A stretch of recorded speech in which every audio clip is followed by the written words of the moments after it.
So, welcome back, and thank you for letting me share my beautiful and challenging Cogsworth costume designed by Anne Hould Ward, who deservedly earned a Tony Award for her wonderful work on Beauty and the Beast.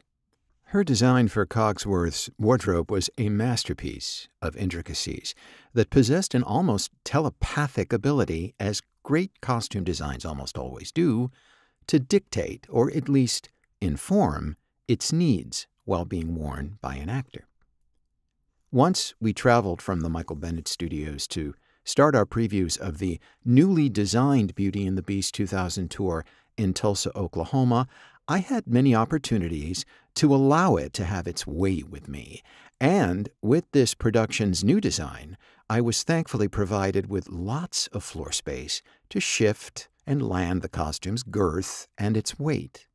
I'd also like to share with you the number of candles I lit daily to the inspiring spirit of the brilliant British 1930s character actor Eric Blore. I'm in jail for battery and I want you to get me out. I'm at the Susquehanna Street Jail. Susquehanna. Susquehanna. S-U-S-Q... Q. You know, the thing you play billiards with. Billiards! B-I-L-L... What is this, a spelling bee? But I digress. And, as digressions go, here's a bit more sidetracking for you. The shape and size of our costumes was such that those of us playing the quartet of principal objects subconsciously lived with the threat of what might possibly happen if one of us fell down during our scenes together. As a group, we made several scurrying entrances and exits all through both acts, and if one of us happened to slip and land in a horizontal position, chances are we would have had to remain on the spot like roadkill until stage management brought us back to our feet. Now just think of the film A Christmas Story and helpless Randy flailing on the sidewalk in his snowsuit. Well, thankfully, we remained vertical and unpathetic. Moving on. I didn't travel with a personal dresser during the tour.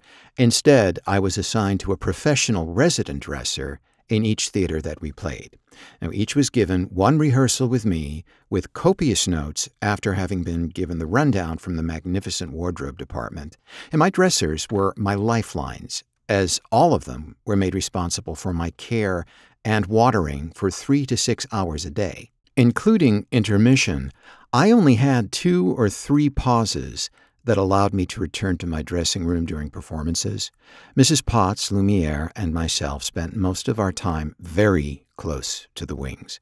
Battery-operated fans and constantly refilled water bottles played an essential part of my dresser's responsibilities. I hardly ever remember needing a bathroom break. Once removed, my costume doubled its poundage in perspiration, water weight. No need for relief. Lastly, each costume was scrupulously Velcro-free. Prior to the transformation scene that closes the musical, every hook, eye, zipper, wig, headdress, mic, glove, and boot had to be switched out almost instantly in order for the equally elaborate human costume design to be put into place.